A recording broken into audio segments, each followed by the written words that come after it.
నేను మార్కెట్కి వెళ్ళొస్తాను, ఇంట్లో జాగ్రత్తగా ఉండు. ఇదే మంచి టైం.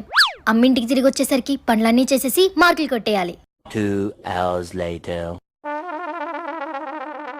షబా, చాలా అలసిపోయాను. ఏం చేసావేంటి? ఇల్లు తుడిచాను, తడిగుడ్లు పెట్టాను, గిన్నెలు తోమాను, ఉల్లిపాయలు కోసాను. మరి బట్టలు మడత పెట్టావా? లేదమ్మా, మర్చిపోయాను. నాకు తెలిసే మర్చిపోతావని. ఎప్పుడు సగం సగం పనులే కదా తమరు చేసేది. నువ్వు చెప్పకుండా ఇన్ని పనులు చేశాను, అవన్నీ పక్కన పెట్టి చేయలేని పనికి తిడతావేంటమ్మా? రేపు పొద్దున్న మొగడింటికి వెళ్ళాక మీ అమ్మ ఇలా సగం సగం పనులే మప్పిందని నన్ను అంటారు. నీ వయసులో ఉన్నప్పుడు మా అమ్మ కూడా నన్ను ఇలాగే తిట్టేది. ఇప్పుడు నేను ఆ కోపం నీ మీద చూపించలేదనుకో, తిట్లు బ్యాలెన్స్ ఉండిపోతాయి.